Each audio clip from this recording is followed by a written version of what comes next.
Hello दोस्तों, good evening. Welcome back to my channel KKG classes. मेरे दोस्त, इस लेक्चर में लेकर आया हूँ कुछ ऐसे खास टॉपिक।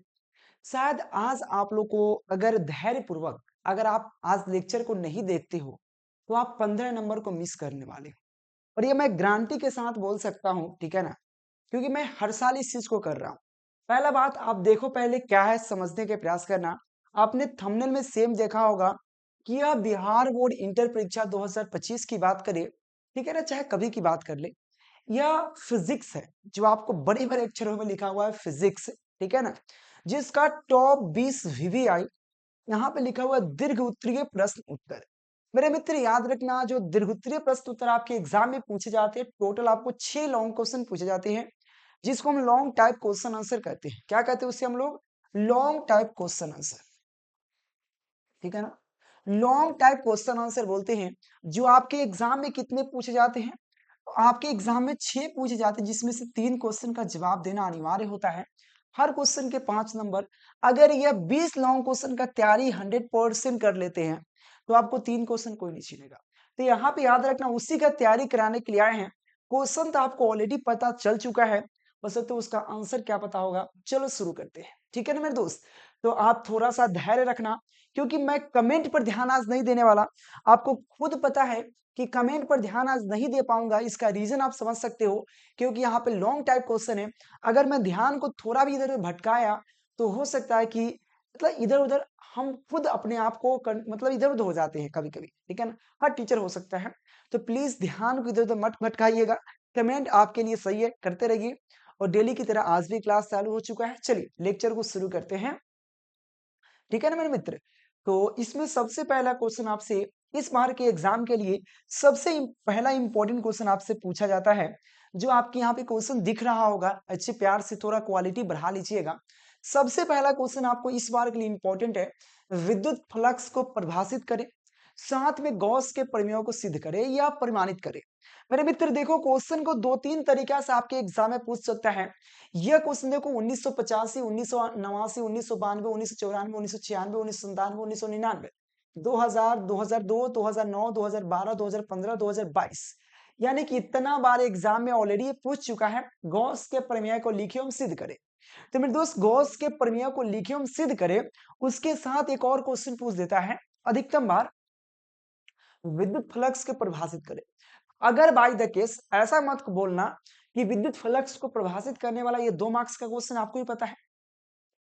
तो हो सकता है कि विद्युत फ्लक्स को परिभाषित करने के लिए ना पूछे एग्जाम में, डायरेक्ट आपसे यह कहे कि गॉस के प्रमेयों को लिखे हम सिद्ध करें, 5 नंबर में पूछ सकता है। तो हम थोड़ा प्रयास किए कि दोनों को लेकर चले, अगर पूछे तैयो बाबा, ना पूछे तैयो बाबा। आपको गॉस प्रमेय लेकिन इंपॉर्टेंट है, ठीक है ना। गॉस प्रमेय क्या है, गॉस थ्योरम क्या है, यह इंपॉर्टेंट पूरी है। और आपको सिद्ध करके बताना है, प्रूफ करके बताना है कैसे यह ज्ञात होता है। लेकिन इससे पहले क्वेश्चन कहता है विद्युत फ्लक्स क्या है। यह पूछे तैयो बाबा, ना पूछे तैयो बाबा, आपसे पढ़ लीजिए, क्या दिक्कत है, ठीक है ना। लेकिन एक साथ ये क्वेश्चन पूछता है, तो पहले हम विद्युत फ्लक्स पढ़ लेते हैं। अगर विद्युत फ्लक्स पूछा तैयो बाबा, ना पूछा तैयो बाबा, इसलिए आप लोग धैर्य रखिएगा। देखिए विद्युत फ्लक्स जो होता है, समझने के प्रयास करना, बहुत प्यार समझाऊंगा। जैसे कि बारिश हो रही है, बारिश हो रही थी, एक बारिश का अपना एक क्षेत्र होता है। एक गांव में, 2 गांव में, 3 गांव में, इसी तरह अपना एक क्षेत्र होता है। तो अपने क्षेत्र में बारिश होने लगता है तो मैं एक चलनी लेकर खड़ा हो जाऊंगा। जैसे चलनी है, चलनी लेकर खड़ा हो गए, ठीक है ना। बारिश होना शुरू हो गया, पूरा में बारिश हो रही है, तो मैं चलनी लेकर खड़ा हो जाऊंगा। यहाँ पे बीच में अगर चलनी लेकर खड़ा हो गया, पूरी बारिश चलनी में थोड़ी जाएगा। कुछ वर्षा के बूंद जो होगा चलनी के आर पर जाएगा, पूरा तो नहीं जाएगा। तो जितना जाएगा, जितना जाएगा उतना ही की बात करेंगे। तो चलनी का कुछ न कुछ क्षेत्रफल होगा। मान लें डीएस इसका क्षेत्रफल है। मान लेते इसका क्षेत्रफल क्या है, डीएस है। या मान लेते ए है, इसका एरिया ए है, मान लेते हैं। चलनी का एरिया ए है, और ये वर्षा के बूंद को हम क्या मान लेते हैं, विद्युत ई मान लेते हैं, विद्युत क्षेत्र। तो मेरे दोस्त डिफिनेशन भी समझ में आ जाएगा थोड़ा देर के लिए। तो यह क्या है, आपका वर्षा जो गिर रही है, इसको ई मान लेते हैं। ई क्यों मान रहे हैं आपको समझा दूंगा। तो क्या होगा, जितना इसके अंदर में पार करेगा, जितना पार करेगा, ठीक है ना, इससे जितना विद्युत बल लिखाए, मतलब वर्षा के बूंद आर पार जा रहा है, उसी के गुणनफल को हम विद्युत फ्लक्स कहते हैं। अब समझिए क्या कहता है विद्युत फ्लक्स, कि विद्युत फ्लक्स विद्युत क्षेत्र में रखे, यानी कि ये आपका विद्युत क्षेत्र है। विद्युत क्षेत्र क्या है, वर्षा की बूंद की तरह क्षेत्र होता है। ये वर्षा की बूंद की तरह एक क्षेत्र है जो क्षेत्र बनाया। विद्युत क्षेत्र में रखे किसी सतह से, माने यह कोई सतह रखा हुआ है, सतह का क्षेत्रफल मान लेते हैं। तो विद्युत क्षेत्र में रखे किसी सतह से गुजरने वाली कुल विद्युत बल रेखाओं की संख्या, यानी कि देखो यहाँ पे विद्युत क्षेत्र तो पूरा में है, लेकिन इस क्षेत्रफल से जो यहाँ सतह रखा हुआ है, इस सतह से जितना बल रेखा गुजर जाएगा उसी के गुणनफल को क्या कहेंगे, विद्युत फ्लक्स बोलेंगे। तो विद्युत क्षेत्र में रखे किसी सतह से गुजरने वाली कुल विद्युत बल रेखाओं की संख्या क्या कहलाती है, गुजरने वाली कुल विद्युत बल रेखाओं की संख्या विद्युत फ्लक्स कहलाती है। विद्युत फ्लक्स को फाई द्वारा सूचित करते हैं, तो फाई बराबर क्या होगा, ई इंटू ए हो जाएगा। मेरे मित्र याद रखना, फाई बराबर जो हो जाएगा, फाई विद्युत फ्लक्स को दर्शाते हैं, ई इंटू ए हो जाएगा।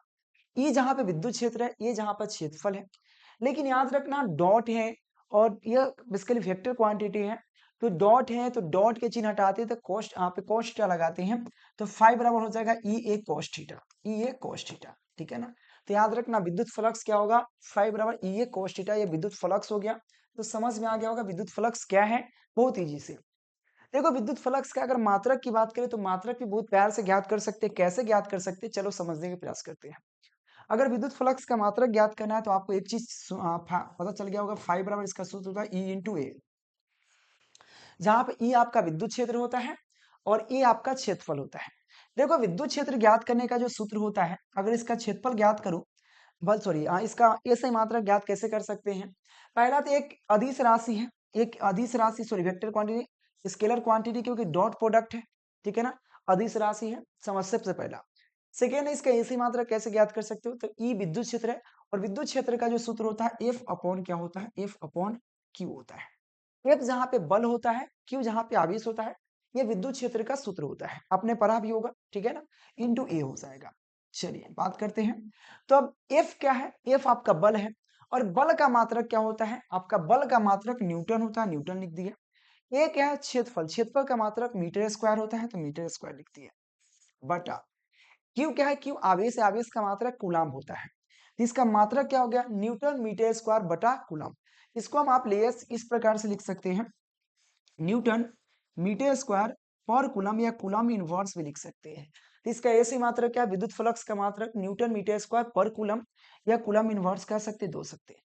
और इसी अनुसार से इसका हम लोग डायमेंशन फॉर्मूला लिखने के प्रयास करें, तो डायमेंशन फॉर्मूला हो जाएगा M L Q T inverse Q I inverse हो जाता है। तो यह चीज याद रखोगे तो 2 मार्क्स में आपको काम आएगा। अगर इसके साथ पूछेगा तो पूछेगा, नहीं पूछेगा तो कोई दिक्कत नहीं है। अब हमारा गॉस का प्रमेय चालू होता है, जो 5 नंबर में पूछना फिक्स है इस बार के लिए, ठीक है ना। लेकिन उसके साथ आपको विद्युत फ्लक्स पूछता है, इसलिए मैं पढ़ा दिया हूं, ठीक है ना। अभी एक ही क्वेश्चन चल रहा है, याद रखना एक ही क्वेश्चन अभी चल रहा है, अभी खत्म नहीं हुआ, इतना जल्दी खत्म नहीं हो सकता है, ठीक है ना। इसी का अगला पॉइंट है, इसी क्वेश्चन का क्वेश्चन नंबर 1 का ही अगला पॉइंट है, गॉस के प्रमेयों को लिखे हम सिद्ध करें।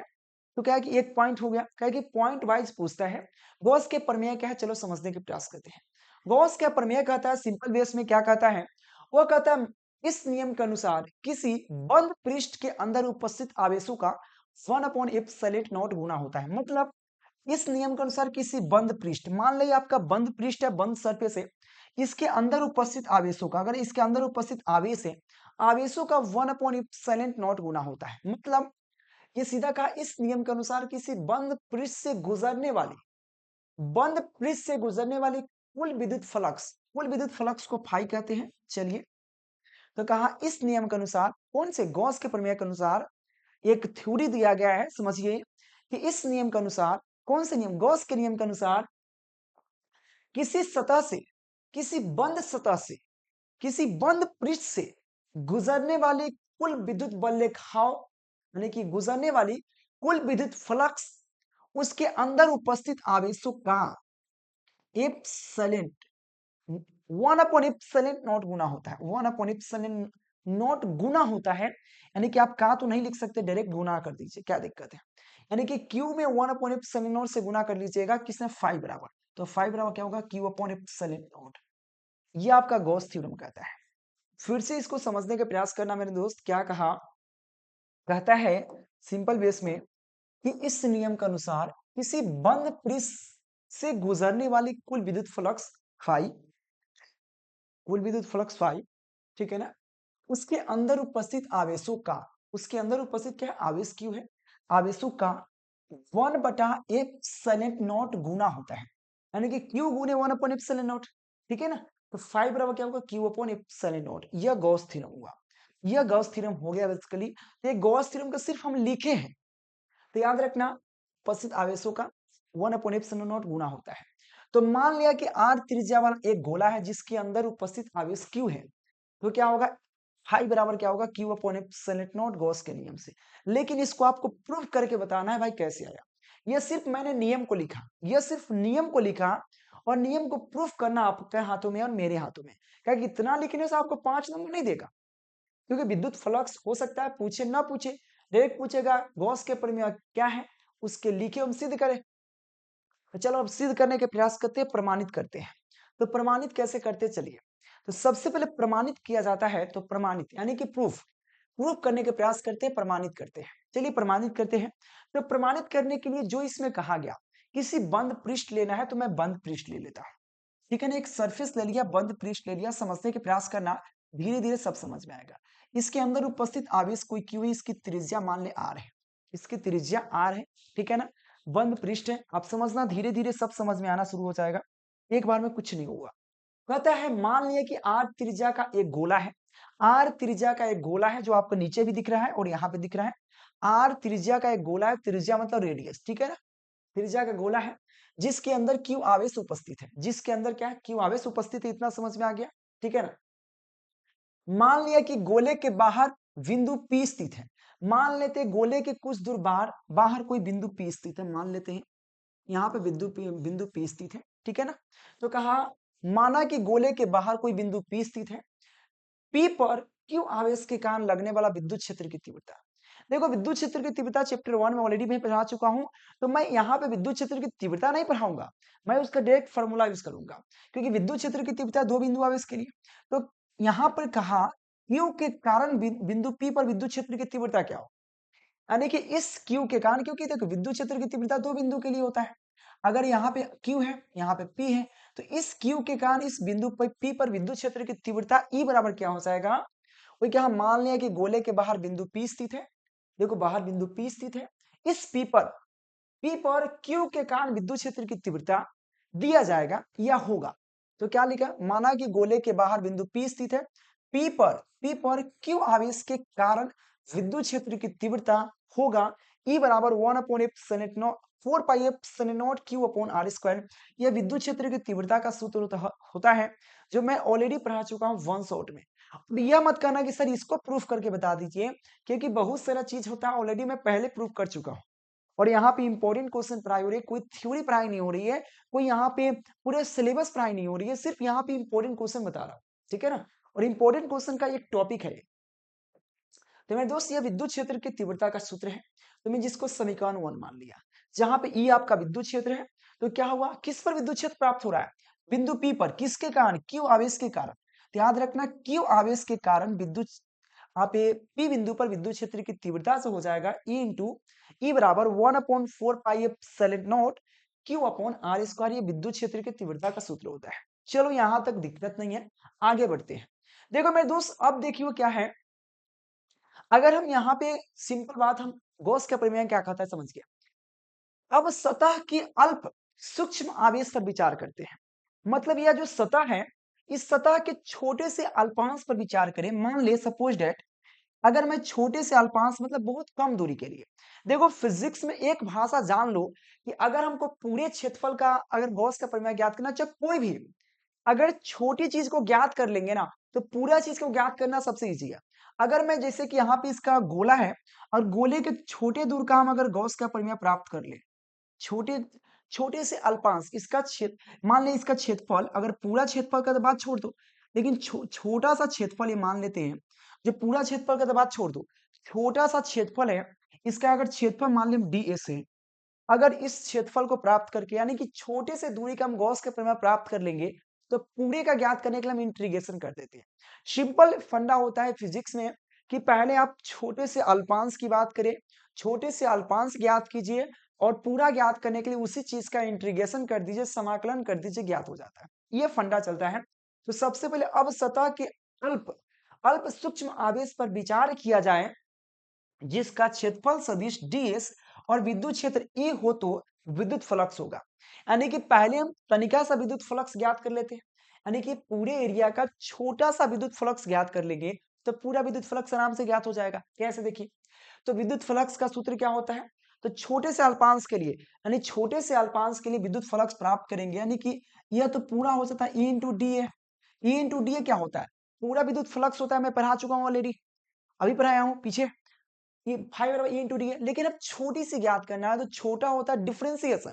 डिफरेंशिएशन मतलब छोटा, इंटीग्रेशन मतलब बड़ा। तो क्या करेंगे, डी लगा देंगे तो छोटी सा हो जाएगा। तो डी लगाएंगे छोटा, यहाँ पे विद्युत फ्लक्स, तो एरिया भी छोटा होना चाहिए, तो एरिया को हम डीएस ले लेते हैं छोटी सा के, ठीक है ना। तो क्या करेंगे यहाँ पे डी फाइव बराबर ई इंटू डी एस, जहां पे आपको डीएस क्षेत्रफल है, जहां पे एक छोटी सी क्षेत्रफल है, एक छोटा सा क्षेत्रफल की बात करते हैं, छोटा सा एरिया ऐसे बगल में यहाँ पे दिया गया छोटा सा एरिया, ठीक है ना, छोटे से एरिया की बात कर रहे हैं, छोटे से एरिया ज्ञात कर लेंगे तो पूरा आराम से ज्ञात हो जाएगा। तो छोटे से एरिया का विद्युत फ्लक्स क्या होगा, डी फाइव बराबर ई इंटू डी एस, जहां पे यहाँ पे मान चुके हैं ऑलरेडी डीएस क्या उसका क्षेत्रफल सदिश है, ई जहां पे विद्युत क्षेत्र है, ठीक है। तो यहाँ पे डी फाइव बराबर ई इंटू डी एस हो गया।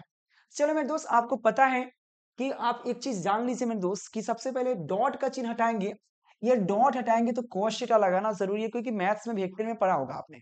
देखो जो भी मैं बात बोल रहा हूँ कुछ ना कुछ इसमें खास है, अलग अलग कुछ नहीं बक रहा हूँ, ठीक है ना। तो याद रखना, आपने पढ़ा भी होगा ए डॉट बी जो होता है, ये होता है ए बी cos थीटा, आपने पढ़ा होगा। यानी कि डॉट चिन्ह हटाएंगे तो cos थीटा लगेगा, सेम कंडीशन यहाँ पे डॉट हटेगा तो E D S cos theta. लेकिन आपको पता है गोला वृत्त का जो कोण होता है, गोला की बात कर लिया, वृत्त की बात कर ली, इसके बीच का जो एंगल होता है 90 डिग्री होता है।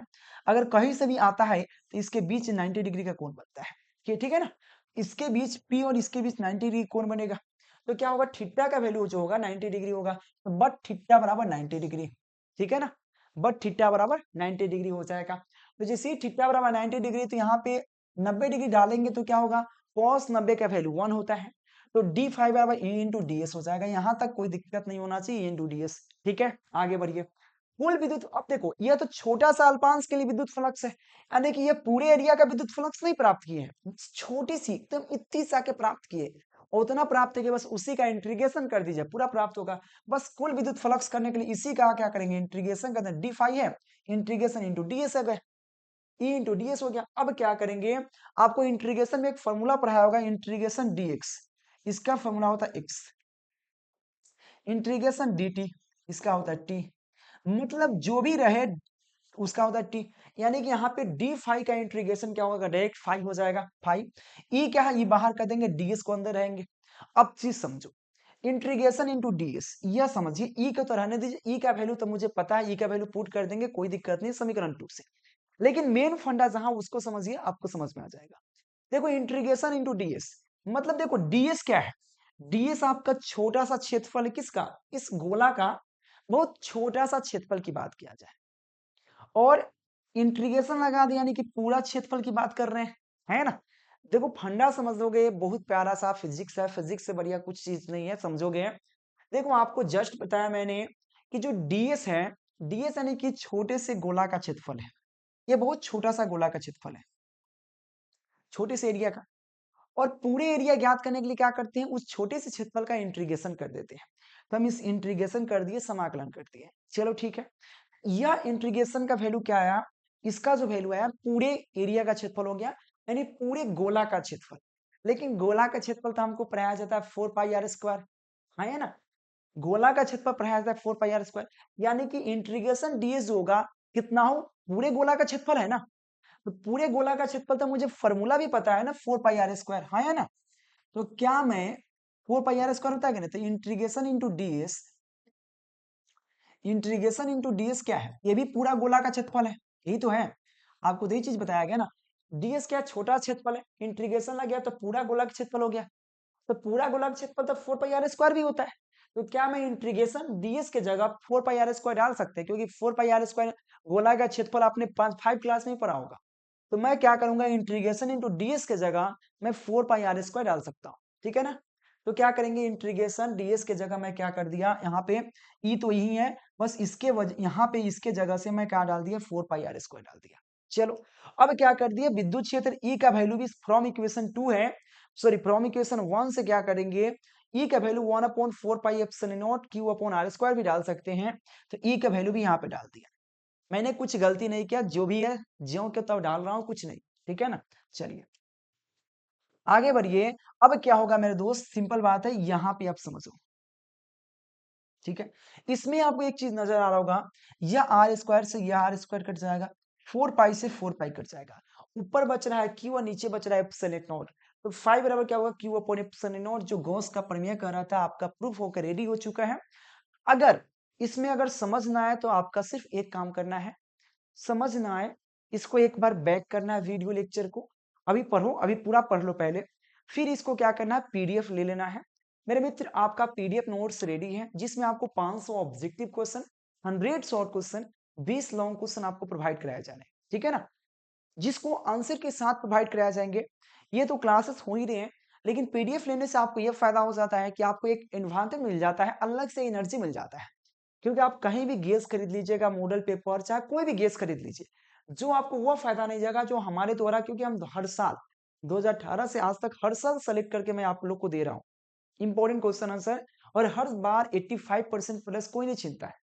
और फिजिक्स का लॉन्ग क्वेश्चन 20 पढ़ाऊंगा ना, उसमें 4 कम से कम तो एग्जाम में आना ही है, 6 पूछेगा जिसमें से 4 कम से कम आराम से आ जाएगा, जिसमें 3 क्वेश्चन का जवाब देना इजी से दे सकते हो, ठीक है ना। तो याद रखना, पहला क्वेश्चन क्लियर हो गया, आगे बढ़े, ये समझ में आ गया।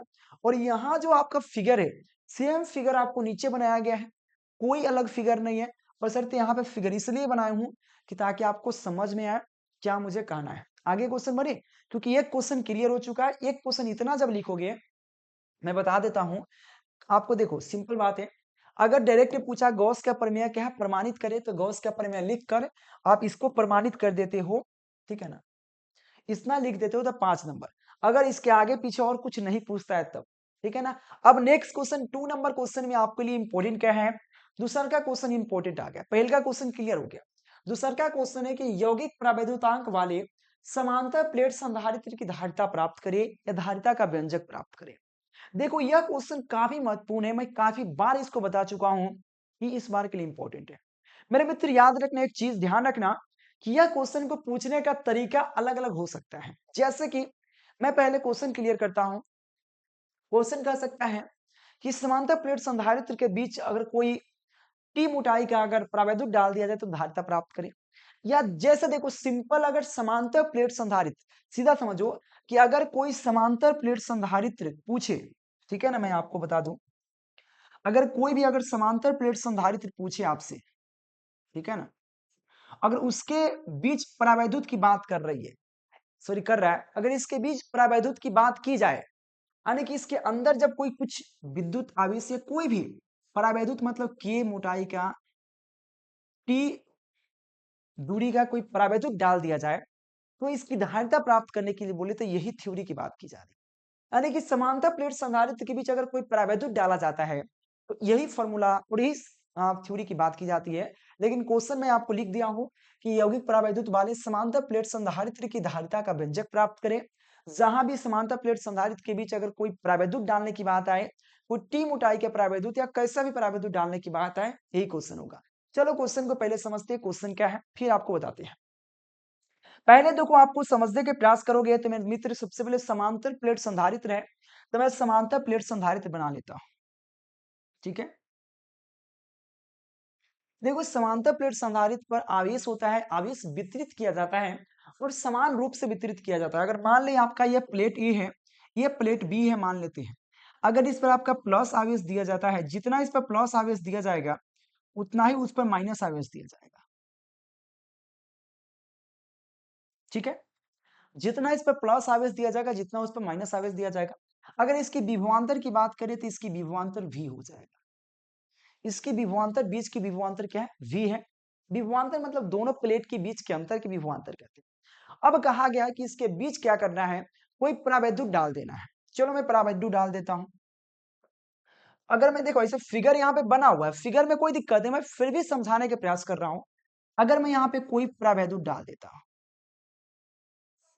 जिसकी परावैद्युत का मान k है, कोई परावैद्युतांक k है, इसकी मोटाई भी होगा, इसकी मोटाई मान लेते हैं t है, इसकी मोटाई टी है।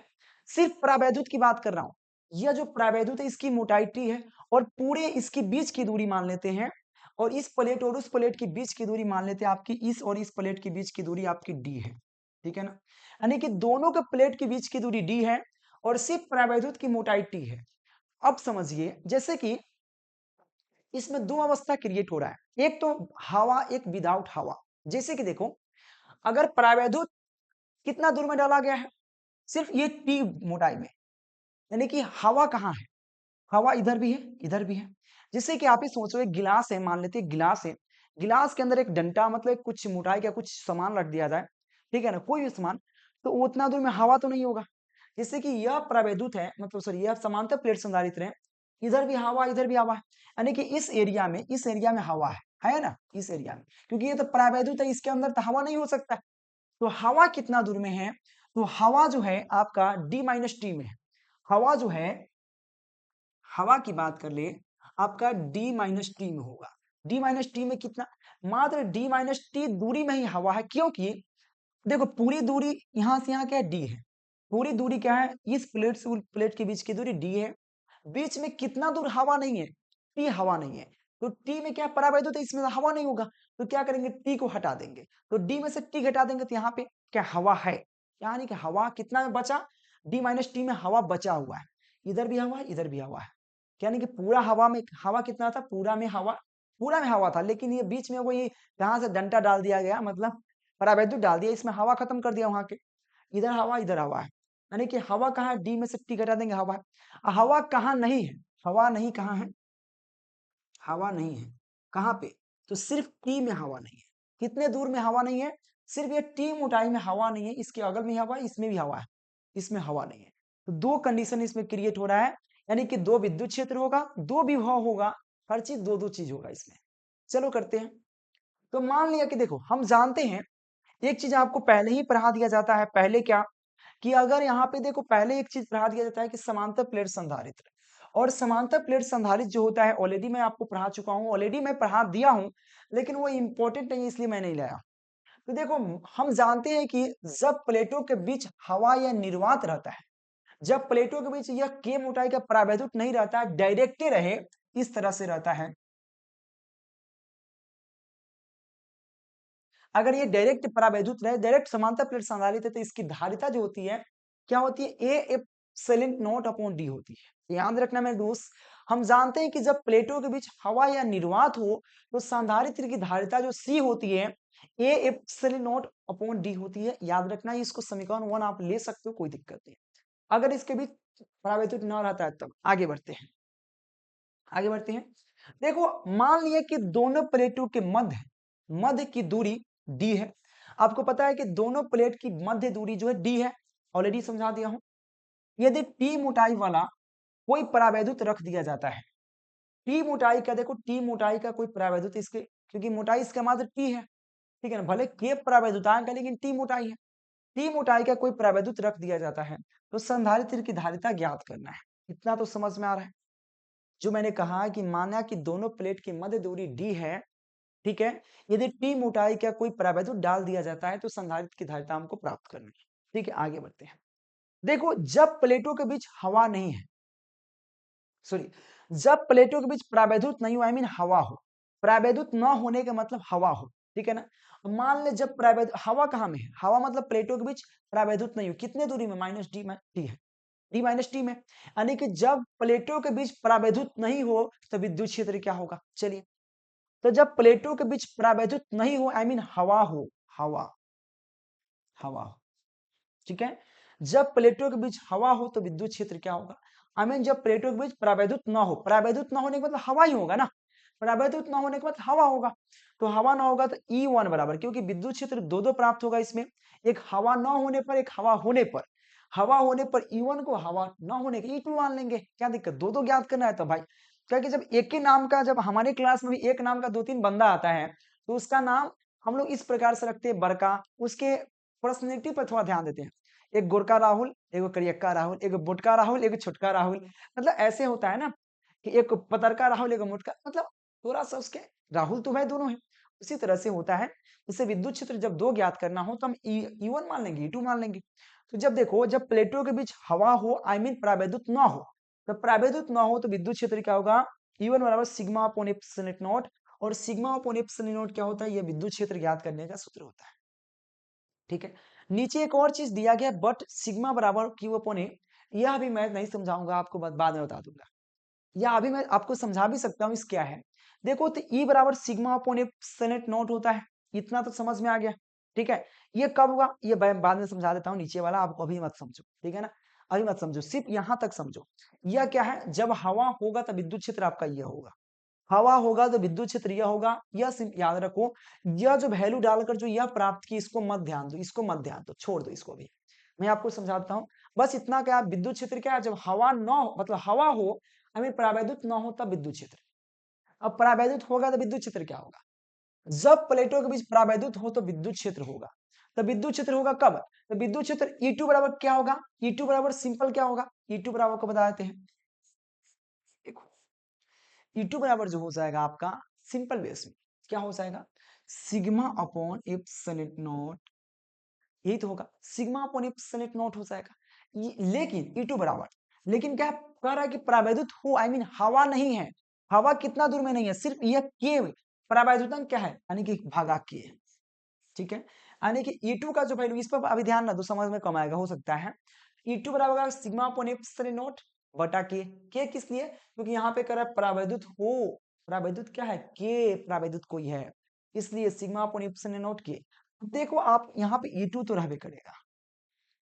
देखो, सिग्मा अपॉन एप्सिलॉन नॉट का वैल्यू क्या है, सिग्मा अपॉन एप्सिलॉन नॉट का वैल्यू E1 है, आई मीन हम सिग्मा अपॉन एप्सिलॉन नॉट के जगह हम E1 डाल सकते हैं, यानी कि E2 बराबर E1 अपॉन के हो जाएगा, E1 बटा के। जो मैं डायरेक्ट यहाँ पे E2 बराबर क्या लिख दिया, E1 अपॉन के। लेकिन E1 अपॉन के क्यों होगा E2 बराबर, क्योंकि E2 बराबर जो वैल्यू आएगा, क्योंकि विद्युत क्षेत्र प्राप्त होगा सिग्मा अपॉन एप्सिलॉन नॉट, लेकिन प्रावैद्युत है तो प्रावैद्युत होगा तो आई मीन के लगेगा नीचे में, क्योंकि के प्रावैद्युत है इसमें, तो क्या होगा, E2 बराबर सिग्मा अपॉन एप्सिलॉन नॉट के, है ना। तो सिग्मा अपॉन एप्सिलॉन नॉट का वैल्यू ऑलरेडी मुझे पता है, E1 बराबर sigma upon epsilon not, sigma upon epsilon not के जगह E1 डाल सकते हैं, E1 अपॉन के हो गया, यह प्रावैद्युत होगा, आई मीन हवा ना होगा, समझिए, इसको मैं हटा देता हूं, कोई दिक्कत नहीं है। आई मीन प्रावैद्युत हो मतलब हवा ना हो, हवा ना हो, हवा ना हो, हवा ना हो तो विद्युत क्षेत्र आपका ये आ गया। ठीक है ना, ये आपका विद्युत क्षेत्र समीकरण 2 हो गया। ठीक है, अब देखो विद्युत क्षेत्र आ गया, दोनों का आ गया विद्युत क्षेत्र, E1 का भी आ गया, E2 का भी आ गया। चलो ठीक है, मेरे मित्र याद रखना, एक चीज ध्यान दे दीजिए कि यहाँ पे एक चीज आपको बता दें, यहाँ पे सिग्मा का वैल्यू था, अगर मैं यहाँ पे डाल दूं, देखो अभी तो यहाँ पे चाहूं तो ये सिग्मा का वैल्यू डालने की कोई जरूरत नहीं था, लेकिन मैं डाल दिया था तो कोई दिक्कत नहीं। आप चाहो तो इसको भूल के रहो, कोई दिक्कत नहीं, बाद में भी डाल सकते हो, अभी भी डाल सकते हो। देखो, अगर हम यहाँ पे डाल ही देता हूँ, अब बाद में पहले झमेला वाला बात नहीं। देखो, सिग्मा जो होता है पृष्ठ आवेश घनत्व होता है, आपने पढ़ा होगा, सिग्मा जो होता है पृष्ठ आवेश घनत्व, और पृष्ठ आवेश घनत्व सिग्मा का जो सूत्र होता है, यह आपने पढ़ा होगा क्यू अपॉन ए होता है, जहाँ क्यू आपका आवेश होता है, ए आपका क्षेत्रफल होता है। तो सिग्मा बराबर क्यू अपॉन ए, यानी कि सिग्मा के जगह हम क्यू अपॉन ए डाल देंगे तो हमको प्राप्त हो जाएगा यहाँ पे E1 बराबर Q upon A epsilon not, यह आपका समीकरण 1 हो गया, यानी कि विद्युत क्षेत्र यह हो गया, एक विद्युत क्षेत्र आपका यहाँ हो गया। और एक और चीज, E1 का वैल्यू पता चल गया, तो यहाँ पे E1 का वैल्यू डाल देंगे तो Q upon A epsilon not K हो जाएगा, यानी कि डायरेक्ट मैं यहाँ पे लिख दिया यह, यानी कि वैल्यू में डालते चला गया, यानी कि यहाँ पे सिग्मा आया, सिग्मा का वैल्यू Q अपॉन ए होता है, पृष्ठ आवेश घनत्व से आप यहाँ पे लिख सकते हैं पृष्ठ आवेश घनत्व, पृष्ठ आवेश घनत्व से मैं नहीं बताना चाह रहा था क्योंकि मैं डायरेक्ट लास्ट में डालता, लेकिन जब है तो क्या कर सकते। तो पृष्ठ आवेश घनत्व सिग्मा बराबर डाल दिया तो हमको इतना वैल्यू प्राप्त हुआ, ठीक है ना। और यहाँ पे जब प्रावैद्युत होता है तो E2 बराबर क्या होगा, E1 अपॉन के, कैसे हुआ मैं ऑलरेडी समझा दिया। अब देखो यहाँ पे E1 का वैल्यू ऑलरेडी पता है Q upon A epsilon not, तो मैं E1 के जगह Q upon A epsilon not डाल दिया, के तो नीचे रहबे करेगा, तो E2 का वैल्यू आपका पास ये हो गया, E1 का वैल्यू ये हो गया, या दो विद्युत विभव प्राप्त, विभव विद्युत क्षेत्र प्राप्त हो गया, और विद्युत विभव प्राप्त करते हैं। देखो मेरे दोस्त, विद्युत विभव को आपको चीज पढ़ाया जाता है कि विद्युत विभव जो होता है उसके, विद्युत विभव सिंपल सिंपल एक चीज पढ़ा है, विद्युत विभवांतर, सॉरी विभवांतर, एक बिंदु से दूसरे बिंदु के बीच की दूरी को विद्युत विभव कहा जाता है। यानी कि विद्युत क्षेत्र में रखे एक बिंदु से दूसरे बिंदु के बीच की दूरी के विद्युत विभवांतर कहा जाता है, आपने पढ़ा होगा।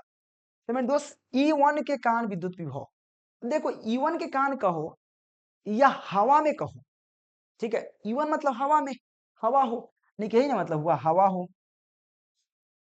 यानी कि हवा में विद्युत विभव क्या होगा, यानी कि E1 के कारण विद्युत विभव क्या होगा, ऐसे कह सकते हैं, ठीक है ना। या परावैद्युत ना हो तो विद्युत विभव क्या होगा, मतलब लिखने का तरीका अलग अलग। या कहो कि E1 के कारण विद्युत विभवांतर क्या होगा, विभव क्या होगा। या यह कह सकते हैं कि हवा में विद्युत विभव क्या होगा। या आप यह कह सकते हैं कि जब परावैद्युत ना हो तो विद्युत विभव क्या होगा। तो विद्युत विभव V1, क्योंकि दो विभव होगा इसमें भी, तो V1 बराबर क्या हो जाएगा, विद्युत विभव ज्ञात करने का सूत्र क्या होता है, E इंटू विस्थापन। E मतलब क्या होगा, विद्युत क्षेत्र गुने विस्थापन, विस्थापन मतलब दूरी। E क्या है, विद्युत क्षेत्र है, विद्युत क्षेत्र में तय की गई दूरी तो विद्युत विभव कहते हैं। यानी कि विद्युत क्षेत्र में एक बिंदु से दूसरे बिंदु तक तय की गई दूरी को विद्युत विभवांतर कहते हैं, विभव कहते हैं, ठीक है ना। तो एक बिंदु से दूसरे बिंदु तक, यानी कि जब हवा है, यानी कि E1 का मतलब हवा है, तो हवा है तो दूरी क्या है, विस्थापन मतलब दूरी, तो इसकी दूरी D माइनस टी है, यानी कि E into D minus T. आप देखो इस चीज को यहां समझिए, ठीक है ना। विद्युत विभव E V1, ठीक है ना, V1 है E1 into D minus T. E1 क्या है, विद्युत क्षेत्र है, और विद्युत क्षेत्र में तो विद्युत क्षेत्र E क्या है, जहां पे हवा है, तो हवा में दूरी क्या है, D माइनस टी, क्योंकि टोटल दूरी D है, जहां हवा नहीं उसको घटा दिया तो D माइनस टी। तो याद रखना E1 बराबर, सॉरी V1 बराबर E1 into D minus T, जहां पे हवा है तो विद्युत विभव आपका यह होगा। लेकिन E1 का वैल्यू ऑलरेडी पता है, मैं डायरेक्ट पुट करते चला गया। E1 का वैल्यू ऑलरेडी पता है आपको, E1 का वैल्यू यहाँ पे है Q upon A epsilon not, तो मैं डाल दिया हूँ E1 की जगह Q upon epsilon not D minus T, यह आपका हो जाएगा V1 का वैल्यू। उसी प्रकार से V2 का वैल्यू प्राप्त करना है, यानी कि V2 मतलब हो गया जब परावैद्युत हो, यानी कि जब परावैद्युत हो तो विद्युत विभव क्या होगा, आई मीन जब हवा न हो तो विद्युत विभव क्या होगा, हवा न हो तो विद्युत विभव क्या होगा, या E2 बराबर विद्युत विभव क्या होगा। हवा कहाँ नहीं है, मात्र T में हवा नहीं है, इतने दूरी में हवा नहीं है, इस इतने दूरी में हवा नहीं, इतने दूर में, सिर्फ इतना ही में हवा नहीं है, यानी कि उसकी मोटाई T है, यानी कि विद्युत विभव बराबर क्या होगा, E2 इंटू टी हो जाएगा। E2 क्या विद्युत क्षेत्र है, T क्या है उसकी दूरी, तो V2 बराबर E2 इंटू टी, ठीक है ना। E2 का वैल्यू पता है, E2 का वैल्यू आपके है Q upon A epsilon not के, तो क्या करेंगे यहाँ पे Q upon A epsilon not के हो जाएगा इंटू टी हो जाएगा, ये आपका V2 का वैल्यू हो गया, ये आपका V1 का वैल्यू। तो अब कुल विभव कितना होगा, चलिए इस पर बात करते हैं। इसको मैं हटाऊं क्या, इसको हटा सकता हूं, कोई दिक्कत नहीं होगा। देखो ये स्टेप बाय स्टेप समझ गए होंगे, कोई दिक्कत नहीं है। और याद रहे मेरे दोस्त, इसका जब नोट्स प्राप्त करके एक बार नोट डाउन कर लोगे और जब इस वीडियो के लेक्चर को देखोगे तो आपको याद रखना, कभी भी भूल नहीं सकते हो, ठीक है ना। तो यहां तक समझ में आ रहा है, समझ में आ रहा है ना V2 बराबर क्या होगा। देखो मैं अच्छे प्रकार से समझाने का प्रयास कर रहा हूँ। तो V2 बराबर V1 बराबर पता हो गया। अब V1 और V2 यानी कुल विभव क्या होगा, अगर कुल विभव प्राप्त करना हो, कुल विभव V बराबर, तो क्या करेंगे V1 प्लस V2। चलो देखते हैं आगे तक। चलिए अब क्या होगा, प्लेटों के बीच कुल विभव V बराबर क्या होगा, V1 प्लस V2, है ना। V1 का वैल्यू भी पता है, V2 का वैल्यू पता है। V1 का वैल्यू क्या है, Q upon A epsilon not D minus T, और V2 का value Q T upon A epsilon not के हो जाएगा, है ना। ये आपका V2 का वैल्यू है, ये आपका V1 का वैल्यू है। तो कुल विभव प्राप्त हो गया। और जब विभव प्राप्त हो गया तो धारिता ज्ञात करना और इजी हो गया।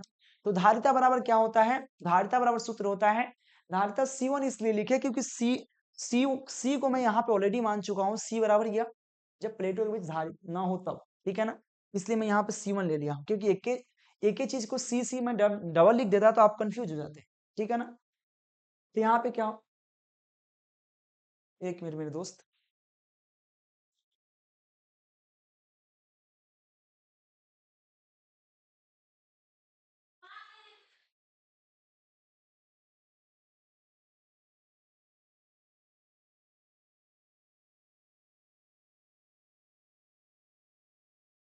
हाँ सॉरी मेरे दोस्त, हाँ और ध्यान रखना। तो याद रखना मेरे दोस्त, यहाँ पे कुल विभव प्राप्त हो गया, क्योंकि V1 का वैल्यू आपको यह है, V2 का वैल्यू है, मैं ऑलरेडी अभी पीछे बता दिया। देखो कुल विभव प्राप्त हो गया, तो विद्युत धारिता का सूत्र होता है C बराबर Q अपॉन V, ठीक है ना। बस V का वैल्यू डाल दीजिए, ये आंसर आ जाएगा। चलिए V का वैल्यू क्या है, तो यहाँ पे देखो Q तो Q ही रहेगा, और V का वैल्यू नीचे जितना दिख रहा है V का वैल्यू है। नीचे कुछ कॉमन भी आ सकता है, तो नीचे कॉमन क्या आ सकता है, ऊपर तो आपको क्यू ही रहेगा, है ना, ऊपर तो क्यू रहेगा बट्टा। देखो दोनों में से, दोनों पोर्शन में से हमको यह प्राप्त हो सकता है Q upon A epsilon not, और यहाँ भी Q upon A epsilon not प्राप्त हो सकता है। दोनों को मैं बाहर निकाल दिया, Q upon A epsilon not. इधर बच रहा है, क्या बच रहा है, डी माइनस टी, तो डी माइनस टी, प्लस तो प्लस, और इधर सिर्फ टी अपॉन के बच रहा है, तो टी अपॉन के को मैं यहाँ पे डाल दिया। अब देखो यह चीज क्या होगा, यह क्यू से यह क्यू कट जाएगा, ये ए एप्सिलॉन ऊपर भागेगा, तो ए एप्सिलॉन ऊपर चला जाएगा, नीचे में क्या रहेगा, D minus T plus T upon के। यह आपका जो ज्ञात हुआ, जब परावैद्युत डाल दिया जाता है तब विद्युत धारिता आपका ही होता है, सी बराबर A epsilon not upon D minus T plus T upon के। यह परावैद्युत प्राप्त होता है, सॉरी आप विद्युत धारिता प्राप्त होता है जब परावैद्युत डाल दिया जाए। स्टेप बहुत इजी है। इजी कैसे है आप समझोगे तो इजी आएगा।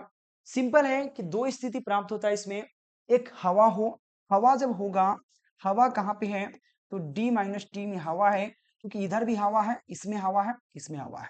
इसकी पूरी दूरी डी है और इसकी दूरी टी है, यानी थोड़ा दूर के लिए डी, इसकी आप यहाँ पे हवा नहीं है, यानी कि यह जो ग्रीन वाला है उसको हटा देंगे, टी को हटा देंगे। हवा है, सॉरी हवा नहीं है कहाँ पे, तो सिर्फ टी में हवा नहीं है, यहाँ पे इसमें हवा नहीं है, इधर है इसमें हवा नहीं है, यानी सिर्फ टी में हवा नहीं है। दो स्थिति प्राप्त हो रहा है कि हवा हो तो विद्युत क्षेत्र क्या होगा, हवा ना हो तो विद्युत क्षेत्र क्या होगा, हवा हो तो विद्युत विभव क्या होगा, हवा हो तो विद्युत क्षेत्र, विद्युत, देखो विद्युत क्षेत्र से विद्युत विभव प्राप्त होता है, इसलिए विद्युत क्षेत्र ज्ञात करना जरूरी है। आपको सर डायरेक्ट विद्युत विभव ज्ञात कर देंगे, विद्युत क्षेत्र ज्ञात नहीं करेंगे। अरे भाई विद्युत क्षेत्र ज्ञात नहीं करोगे तो विद्युत विभव जब यहाँ पे ज्ञात किए हो, E1 का वैल्यू क्या डालते हैं, और यहाँ पे E2 का वैल्यू क्या डालते हैं, विद्युतीय क्षेत्र ना है, इसलिए यहाँ पे E1 और E2 का ज्ञात करना जरूरी है, ठीक है ना। तो ये आपका समांतर प्लेट संधारित्र हुआ। दो क्वेश्चन यहाँ पे आपका क्लियर हो गया, दो क्वेश्चन आपका क्लियर हो चुका है। चलो आगे बढ़े, चलिए आगे चलते हैं। तीसरा का क्वेश्चन आपके सामने सेम क्वेश्चन है, बस उसी का है, और ये क्वेश्चन 2023 के एग्जाम में पूछा गया है कि बेलनाकार संधारित्र का व्यंजक प्राप्त करें। देखो बेलनाकार संधारित्र भी बहुत इजी है, और बहुत प्यारा सा क्वेश्चन आपसे पूछता है कि बेलनाकार संधारित्र क्या है और इसका व्यंजक प्राप्त करना है। देखो बेलनाकार संधारित्र में होता क्या है, गोला हो, आई मीन बेलन हो, बेलन की तरह होता है, उसी का आपको धारिता प्राप्त कैसे होता है, देखो समझने का प्रयास करना। समझोगे तो बहुत अच्छा से प्राप्त हो सकता है, नहीं समझोगे तो दिक्कत हो सकता है। देखो मैं दोस्त इसमें पहले बात, दो गोला होता है, मतलब सॉरी दो गोलाकार नहीं बेलनाकार है, ठीक है ना। दो बेलन होते हैं आपके सामने नजर आ रहा होगा, मैं प्रयास करूंगा अच्छे तरीका समझाने का। सबसे पहले क्या है, मैं दो बेलन लेता हूं, बेलन इस तरह से होता है,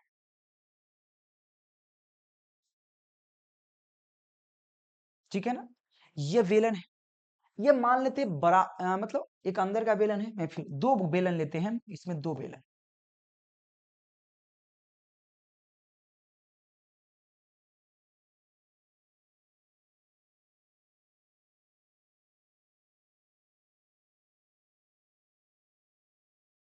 ठीक है ना। इसमें आपको दो बेलन दिख रहा होगा, एक बेलन पीला वाला बाहर है, और एक जो आपको सुगापंखी नजर आ रहा है भीतर है। लेकिन दो बेलन है, दोनों का त्रिज्या भी कुछ ना कुछ होगा जरूर भाई, ठीक है ना।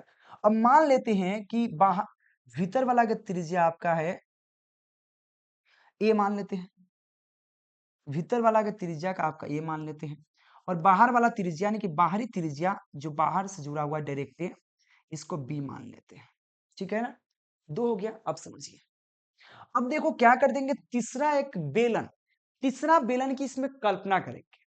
दो बेलन तो समझ में आ गया, एक भीतरी एक बाहरी है, एक तीसरा का बेलन, इसको बीच बीच के एक कल्पना करते हैं, इसको बीच बीच एक बेलन की कल्पना करेंगे हम, ठीक है ना। एक बीचों बीच इस बेलन में कल्पना करते हैं,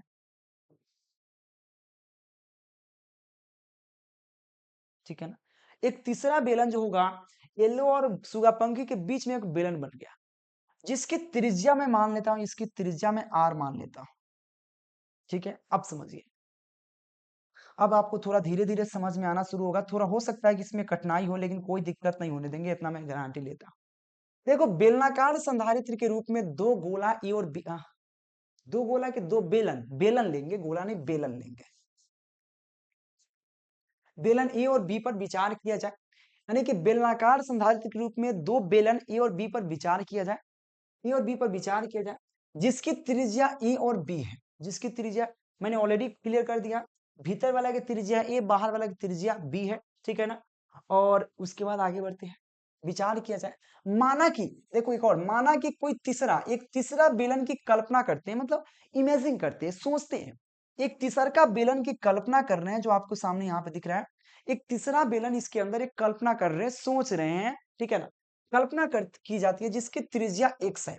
हम r माने लेकिन कोई दिक्कत नहीं, x मान लेते हैं, तो हम इसको x मान लेते हैं, ठीक है ना। इसकी त्रिज्या क्या x है, ऐसे इसमें भी तीन बेलन नजर आ रहा होगा, यानी कि एक बीचों बीच इसका बेलन एक प्राप्त करते हैं, ठीक है ना। ऐसे हम चाहे तो इसको मिटा देते हैं और आपको अच्छा से समझा देते हैं। चलो कैसे, तो सबसे पहले हम इसको क्लियर कर देते हैं,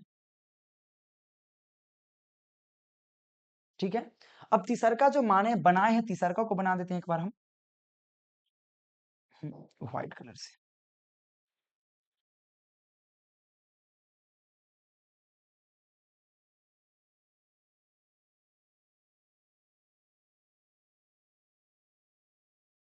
और तीसरका गोला बन रहा है, सॉरी तीसरका बेलन बन रहा है, ठीक है। आपको नजर आ रहा होगा तीसरका बेलन, आपको समझ में आ रहा है, इसकी त्रिज्या हम अब ले लेते हैं, जो व्हाइट वाला है ना, इसकी त्रिज्या यहाँ से यहाँ ले लेते हैं, इसका त्रिज्या x मान लेते हैं। आपको इसमें तीन बेलन दिख रहा होगा, जो इसमें दो बेलन तो आपको ऑलरेडी कहता है, यहाँ पे त्रिज्या ए और बी वाला त्रिज्या, जो कि आपको येलो और ग्रीन, सबसे बाहरी वाला और सबसे भीतरी वाला दो है, एक बीच और बीच में एक व्हाइट वाला बेलन नजर आ रहा होगा, उसकी कल्पना करते सोचते, ऐसा रहता नहीं है लेकिन इमेजिन करते हैं। वही कहा गया है, बेलनाकार संधारित्र के रूप में दो बेलन ए और बी पर विचार किया जाए, जिसकी त्रिज्या ए और बी है। माना कि तीसरा बेलन की कल्पना करते हैं, मतलब सोचते हैं मन में, कल्पना मतलब इमेजिन करना, कल्पना की जाती है, जिसकी त्रिज्या x है, तथा विद्युत क्षेत्र E है, तो विद्युत विभव यानी विद्युत फ्लक्स क्या होगा, विद्युत फ्लक्स होगा, मतलब जो कल्पना कर रहे हैं उसकी त्रिज्या x है, उसकी त्रिज्या क्या है, x है, और इसका विद्युत क्षेत्र क्या है, E है, यानी कि इस जो कल्पना किए हैं, कल्पना मतलब इमेजिन किए हैं, उसकी विद्युत क्षेत्र क्या है, एक E है। तो मेरे दोस्त विद्युत फ्लक्स बराबर क्या होगा, तो कुल विद्युत फ्लक्स जो होता है आपको पता है, कुल विद्युत फ्लक्स ज्ञात करने का सीधा सूत्र क्या होता है, फाई बराबर, आपने पढ़ा होगा, फाई बराबर E इंटू ए, ये जहां पे क्षेत्रफल होता है, तो बेलन का क्षेत्रफल जो होता है क्या होता है, 2 पाई RL होता है, RL होता है। RL यहाँ पे डालना पड़ेगा, RL नहीं, हमको XL डालना होगा, क्योंकि यहाँ पे x है, लेकिन यहाँ पे x माने तो x डालना पड़ेगा, लेकिन हमने यहाँ पे गलती से R रख लिया है, तो R रख लिया तो यहाँ पे त्रिज्या को R करना पड़ेगा हमको, ठीक है। यहाँ पे जो x माने त्रिज्या, लेकिन यहाँ पे मैंने R डाल दिया हूं, तो यहाँ तो एक R करो या यहाँ सब में x करो, तो मैं यहाँ पे सब में R डाला हूं, तो मैं R यहीं पे चेंज कर देता हूं, तो इसकी त्रिज्या क्या हो जाएगी, R हो जाएगी, ठीक है। तो मेरे दोस्त सिंपल है कि विद्युत फ्लक्स ज्ञात करने का जो सूत्र होता है, फाई बराबर E इंटू ए क्या है, क्षेत्रफल, उस सरफेस का क्षेत्रफल, तो सरफेस या बेलन है, बेलन का क्षेत्रफल जो होता है 2 पाई RL होता है, तो मैं लिख सकता हूँ फाई बराबर E इंटू 2 पाई RL समीकरण 1, क्योंकि यहाँ पे कुल विद्युत फ्लक्स की बात की जाती है। गॉस के प्रमेय आपको जानते हो, गॉस के प्रमेय फाइव बराबर क्या होता है, क्यू अपॉन एप्सिलॉन नॉट होता है, समीकरण 2।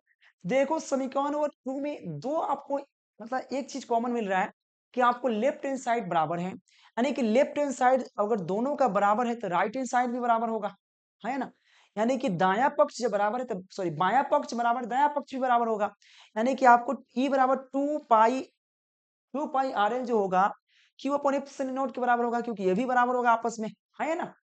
क्योंकि जब लेफ्ट हैंड साइड बराबर है, राइट हैंड साइड भी बराबर होगा, तो यहाँ पे लिखा है फ्रॉम इक्वेशन 1 एंड 2, यानी कि समीकरण 1 और 2 से जब लेफ्ट हैंड साइड बराबर यानी कि राइट हैंड साइड बराबर होना ही है, तो मैं डायरेक्ट मैं क्या कर सकता हूँ, इसका राइट हैंड साइड और इसका राइट हैंड साइड बराबर हो जाएगा, तो यहाँ पे देखो इसके बराबर ही है, इसके बराबर ही है, ठीक है ना। सिंपल क्या है, ई बराबर 2 pi RL equal to A pi upon sorry sigma Q upon epsilon not. अब देखो मेरे दोस्त ई बराबर तो रहबे करेगा, और 2 पाई RL को नीचे ला सकते हैं, क्रॉस मल्टीप्लाई करके, कैंचुआ गुना जिसको कहते हैं, हम नहीं दिख रहे हैं, दिखेंगे, टेंशन मतलब, इधर से आके बढ़ा रहा हूँ, तो क्या होगा 2 पाई RL नीचे चल जाएगा, तो क्यू रहेगा, एप्सिलॉन तो एप्सिलॉन नॉट रहेगा, ये तो रहबे करेगा इतना, ठीक है ना। लेकिन 2 पाई आर एल नीचे आ जाएगा तो 2 पाई आर एल, ये समीकरण 3 हो जाएगा। तो ई बराबर क्या हो गया, Q upon 2 pi R L into epsilon not, ये समीकरण 3 है। ये आपका विद्युत क्षेत्र ज्ञात हो गया। जब विद्युत क्षेत्र ज्ञात हो गया तो बस विद्युत विभव प्राप्त करना है, काम खत्म।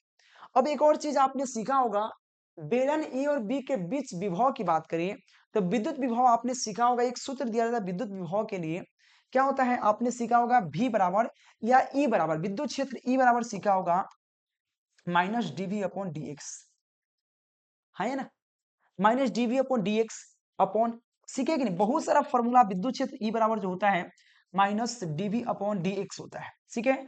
लेकिन यहाँ पे एक्स नहीं है, बेसिकली आर मान रखे हैं, यहाँ पे एक्स माने थे लेकिन आर रखे हैं तो आर रखेंगे, यहाँ पे डी आर हो जाएगा।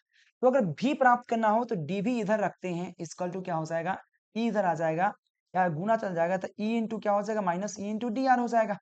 यानी कि डीवी बराबर देखो यहाँ पे ई बराबर क्या है, minus DV upon D R, है ना।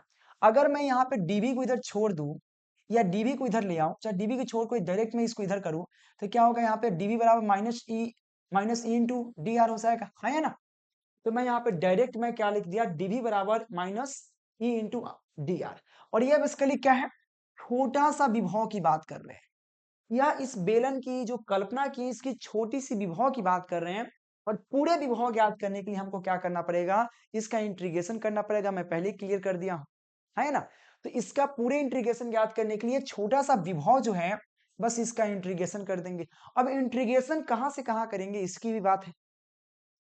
तो इंटीग्रेशन करेंगे तो देखो बीच वाला जो आपको बेलन माने, इसके दो अगल बगल में बेलन है, यानी कि शुरू जो हो रहा है कहां से, लोअर लिमिट आपका ए हो जाएगा। कैसे, मैं आपको बता देता हूं, चलो। तो क्या करेंगे, इसका इंटीग्रेशन कर देते हैं। तो integration into d v into minus e into d r, same integration यहाँ पे देखो। अब चलिए यहां समझ में आ गया, ई का वैल्यू ऑलरेडी पता है मुझे, ई का वैल्यू यहाँ पे from some equation 3, from equation 3 से क्या करेंगे हम लोग, ई का वैल्यू इसमें पुट कर देंगे। और डीवी इंटीग्रेशन यहाँ पे, इसको हटाओ, इंटीग्रेशन डीवी का वैल्यू वी होगा, इंटीग्रेशन डीएक्स का वैल्यू एक्स होता है, जो भी रहता है वो हो जाता है, इंटीग्रेशन डी का वैल्यू टी होता है। उसी तरह इंटीग्रेशन डीवी का वैल्यू भी हो जाएगा, तो वी हो गया, यहाँ माइनस तो माइनस, इंटीग्रेशन ई का वैल्यू ऑलरेडी है, Q upon 2 pi R L epsilon not into D R हो जाएगा, ठीक है। इसमें आर छोड़कर सब कांस्टेंट है, कांस्टेंट बाहर आ जाएगा। तो यहाँ पे भी बराबर क्या होगा, माइनस यहाँ पे ऑलरेडी है तो माइनस क्यू आ जाएगा 2 pi L epsilon naught, 2 pi L epsilon naught आ जाएगा। सिर्फ यहाँ पे क्या बच रहा है, ऊपर में यहाँ 1 बचेगा, 1 अपॉन आर यहाँ पे बचेगा, क्योंकि यहाँ पे टोटल ये कॉमन आ चुका है, ठीक है ना। तो यहाँ पे 1 upon r into d r बचेगा। लेकिन एक चीज आपको यहाँ पे समझ में नहीं आ रहा होगा, सर ए और बी कहाँ से आ गया इसमें, ए और बी क्या हो गया। लेकिन आप समझो कि यहाँ पे जो बेलन आपका था, इसमें 3 बेलन है। हम अभी काम जो कर रहे हैं, जो कल्पना किए हैं बेलन, जो इमेजिन किए हैं बेलन जिसकी त्रिज्या आर है, उसी की बात हो रही है। उसके पीछे कौन सा त्रिज्या है, सॉरी, दो यहाँ पे समझो, यानी कि जो यह वाला बेलन है, यह वाला बेलन, बीच वाला बेलन, व्हाइट वाला बेलन जो नजर आ रहा होगा, ऐसे इसमें भी 3 बेलन है, आप देख लेना फिगर में, तो आपको यही रहेगा, ये नहीं रहेगा, ठीक है ना। तो मेरे दोस्त ये बीच वाला बेलन है, इसके बाहर कौन बेलन है, येलो वाला। तो येलो की त्रिज्या क्या है, अपर लिमिट बड़का बेलन का त्रिज्या आर है, तो हाँ सॉरी बी है, तो बी रखेंगे, अपर लिमिट बड़ा लिमिट। और मतलब कहां तक जा सकता है व्हाइट वाला बेलन, कहां तक, बी तक जा सकती है, इससे बाहर नहीं। और अंदर कहां तक जा सकता है, तो छोटा ए वाला, यानी कि जो सुगापंखी कलर का आपको नजर आ रहा है यहां तक, यानी कि लोअर तक आ सकता है ए तक और हाईएस्ट बी तक, यानी कि लोअर आपका ए, हाईएस्ट बी, लोअर आप कहीं तक आ सकता है ना। यह जो आपका बेलन है, यह जो व्हाइट वाला बेलन ज्यादा यहां तक आ सकता है, इसकी इधर नहीं। और अधिकतम से, यानी कि अधिकतम येलो और न्यूनतम कहां तक, न्यूनतम आपको सिंपल है सुगापंखी तक। तो सुगापंखी के लिए ए है न्यूनतम, नीचे मतलब न्यूनतम, ऊपर मतलब ज्यादा, तो अधिकतम यहाँ पे येलो तक। तो upper limit B, lower limit A, ठीक है ना। लिमिट लगा दिया, अब इसका इंटीग्रेशन कर देगा, मैथ आ गया पूरी तरह, आराम से बना सकते हो। और याद रखना इंटीग्रेशन में 1 upon r into d r का इंटीग्रेशन जो होता है लॉग आर होता है, लॉग आर होता है इंटीग्रेशन में। अब मत कहना भाई इंटीग्रेशन कैसे बनता है, तो मैथ में उसको सीखना पड़ेगा, क्योंकि 1 अपॉन एक्स का integration 1 upon x into d x का इंटीग्रेशन लॉग एक्स होता है। आपने पढ़ा भी होगा, मैं पढ़ाया भी हूँ, डीएक्स का इंटीग्रेशन लॉग एक्स होता है, ठीक है ना। अगर यहाँ पे आर है, यहाँ भी r है तो log r हो जाएगा, ठीक है ना। चलिए, तो क्या होगा 1/r का इंटीग्रेशन क्या होगा log r हो जाएगा। तो यहाँ पे लिखा मैंने log r। अपर लिमिट क्या है b है, लोअर लिमिट आपका a है। अब क्या करना पड़ता है, अपर लिमिट को पहले डालिए, लोअर लिमिट के बाद में। यह आपका जस के तस उतरता चला जाएगा। देखिए ये आपका जस के तस उतरता चला जाएगा, इसमें नो डाउट। अब देखो मेरे दोस्त, अपर लिमिट डालेंगे b तो log b minus log a, क्योंकि रूल कहता है इंटीग्रेशन का, ये तो आपको पता है इंटीग्रेशन का। भाई अब मैथ पढ़ रहे, एक लाइक से मैथ हो गया। यहाँ पे log b minus log a, ठीक है ना। अब यहाँ पे एक और चीज समझो, यहाँ पे जो माइनस था, यह माइनस यहाँ से गायब हो गया। देखो इसमें नहीं है माइनस, इसमें माइनस नहीं है। माइनस को क्या किया, माइनस की इसके अंदर भेजे हैं, तो इसके अंदर भेजे हैं तो सिंपल बात है कि माइनस वाला प्लस हो जाएगा, यानी कि यह प्लस हो जाएगा, यह माइनस हो जाएगा, यानी कि log a पहले चला जाएगा, log b बाद में चला जाएगा। तो माइनस अंदर जाएगा तो log a पहले log b, क्योंकि देखो उल्टा हो गया, ये पहले उल्टा था, log b पहले log a माइनस उल्टा था। तो यहाँ पे जिस ही माइनस अंदर जाएगा तो log a minus log b हो जाएगा, ठीक है। एक और चीज, log में एक और फॉर्मूला पढ़ना है, log a minus log b जो होता है log a अपॉन b होता है। ये आपको log का फॉर्मूला होता है। तो यह तो जस के तस रहेगा। देखो v बराबर q upon 2 pi r epsilon not. लेकिन यहाँ पे log a अपॉन b जो होता है डायरेक्ट फॉर्मूला हो जाएगा, log a minus log b का फॉर्मूला होता है log a अपॉन b। अगर ये प्लस रहता तो log a इंटू b हो जाता, ठीक है ना। ये फॉर्मूला हो गया।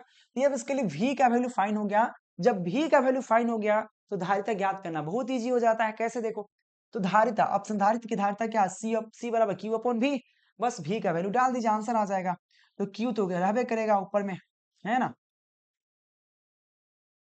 ठीक है। q अपॉन क्या हो जाएगा, v का वैल्यू क्या है, v का वैल्यू इतना है, क्योंकि v का वैल्यू है ये ना है, तो v का वैल्यू डाल देंगे। यह q से यह q कटेगा, ठीक है, यही तो होगा ना। यह q से यह q कटेगा और 2 पाई r 2 pi l epsilon not ऊपर चला जाएगा, तो 2 पाई l एप्सिलॉन नीचे, और यहाँ पे log a अपॉन b नीचे आ जाएगा। ये आपका c बराबर आंसर हो जाएगा। यही इसके लिए बेलनाकार संधारित्र की धारिता है। हो सकता है कि आपको ये समझने में थोड़ा सा कठिनाई हो सकता है, लेकिन हम अपनी तरफ से 100% प्रयास किए हैं। क्योंकि देखो, अगर मैं इसको और डिटेल में पढ़ाता और धीरे से पढ़ाता और ज्यादा डिटेल में जाकर पढ़ाता, तो इसको पढ़ाने के लिए 1 घंटा, एक थ्योरी को 1 घंटा पढ़ाने में समय लगता है, कम से कम 1 घंटा, ठीक है ना, कम से कम 1 घंटा। और मैं प्रयास कर रहा हूं कि कम से कम 5 क्वेश्चन जो है, 6 क्वेश्चन क्लियर करूं मैं एक लेक्चर में, ताकि 20 क्वेश्चन में 3 लेक्चर या 4 लेक्चर में क्लियर करके आपका काम खल्लास करो। तो ये समझ में आ गया। तो यह आपका, यह जब इतना लिखोगे ना 5 नंबर मिलेगा, जो 2023 के एग्जाम में पूछा गया है। ऐसा नहीं मेरे दोस्त, 2023 के एग्जाम में पूछा गया है, बिहार बोर्ड के एग्जाम में पूछा गया है। और जितना क्वेश्चन है सब ऑलरेडी 4 बार 5 बार एग्जाम में पूछ चुका है। मैं ऐसे नहीं बता रहा हूं, पूछ चुका है मेरे दोस्त और पूछेगा। और इस बार के लिए इंपॉर्टेंट है, याद रखिएगा। 3 क्वेश्चन क्लियर हो गया, दिक्कत नहीं होगा किसी के लिए भी। चलिए आगे बढ़ने के प्रयास करते हैं। चौथा क्वेश्चन देखिए, चौथा क्वेश्चन भी ये 2017 या 2016 के एग्जाम पूछ चुका है। देखो यही होता है कि डेट मैटर नहीं करता है ना मेरे दोस्त, डेट कैसे मैटर करेगा। मैं आपको बोल रहा हूं तो मैं अपने, आप मेरे दुश्मन तो हो नहीं कि मैं आपको कुछ बता दूंगा। तो याद रखना, डेट मैटर उतना नहीं करता जितना मैं पढ़ा रहा हूँ वो मैटर करता है, ठीक है ना। ऐसे मैं डेट मैं सबको लिख कर रखता हूँ, इसमें नहीं लिखा हूँ, क्या दिक्कत है। आप मिलाइए, मैं आपको बड़ा विश्वास दिलाता हूँ, मिलाइए आप, ठीक है ना। चलो अगला क्वेश्चन आपके सामने है, किसी समांतर प्लेट संधारित्र के संचित ऊर्जा के लिए व्यंजक प्राप्त करें। मेरे दोस्त, आपको समांतर प्लेट संधारित्र की संचित ऊर्जा का व्यंजक पूछता है, या आपको डायरेक्ट पूछता क्या है कि समांतर प्लेट संधारित्र की संचित ऊर्जा के लिए व्यंजक प्राप्त करें, या आपसे पूछेगा कि समांतर प्लेट संधारित्र का 1/2 CV स्क्वायर को प्रूव करें। डायरेक्ट पूछेगा कि समांतर प्लेट संधारित्र के लिए संचित ऊर्जा 1/2 CV स्क्वायर को बताइए कैसे प्राप्त कर सकते हैं।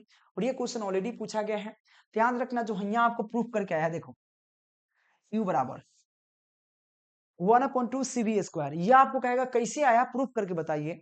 और इसे, इससे आगे भी हम प्रूफ कर दिए हैं, अगर नहीं करोगे तब पर भी चलेगा, लेकिन मैं प्रूफ करके बता दिया हूं आगे भी थोड़ा सा। लेकिन आपसे डायरेक्ट पूछेगा समांतर प्लेट संधारित्र की संचित ऊर्जा का व्यंजक प्राप्त करें, या समांतर प्लेट संधारित्र के लिए 1/2 CV स्क्वायर को प्रूफ करें। यह क्वेश्चन आपसे पूछेंगे एग्जाम में। ये क्वेश्चन ऑलरेडी पूछ चुका है आपके एग्जाम में, आप चेक कर सकते हो कि आपको क्वेश्चन क्या है। मैं क्वेश्चन भी चेक कर देख करके बता सकता हूँ कि क्वेश्चन कैसे पूछा गया था एग्जाम में। तो क्या देखूं, क्या मैं क्वेश्चन देखूं या मैं पढ़ाऊं। देखो, अगर देखने के लिए बोलोगे तो एक बार कमेंट कर देना, सर दिखाइए, टेलीग्राम ज्वाइन करिए, मिल जाएगा। और इंपॉर्टेंट क्वेश्चन आंसर सबका तैयारी है, लेने के प्रयास करना, PDF नोट्स। और जो यहाँ तामझाम जितना हो रही है, हो सकता है कितना बच्चा को ये पसंद नहीं आ रहा होगा कि सर हमको क्वेश्चन दीजिए, हम यादें कर लेंगे। तो उसके ले सकते हो, नंबर दिख रहा है कांटेक्ट करने से।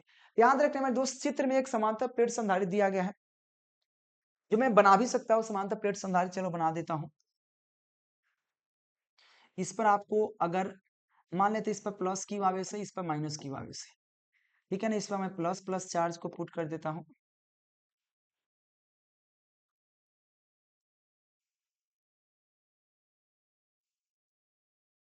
ठीक है ना। ये बेसिकली देखो समांतर प्लेट संधारित्र है, एक पर प्लस चार्ज है, एक पर माइनस चार्ज है, ठीक है ना।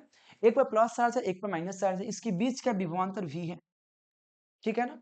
चलिए देखो, चित्र में दिया गया एक समांतर प्लेट संधारित्र पर विचार किया जाए, मतलब एक समांतर प्लेट संधारित्र पर हम लोग विचार करेंगे, विचार किया जाए, जिसकी धारिता C है, जिसकी धारिता C है। मान लिया कि प्लेटों को चार्ज किया गया है। देखो प्लेटों को एक पर धनावेश एक पर ऋणावेश दिया गया है, इस पर नो डाउट चार्ज किया गया है, ठीक है ना। चार्ज किया जाता है यदि समय के किसी क्षण प्लेटों पर आवेशों की मात्रा Q हो। देखो मेरे दोस्त समझना, कभी समय ऐसा रहा होगा जिस प्लेटों पर चार्ज 0 होगा।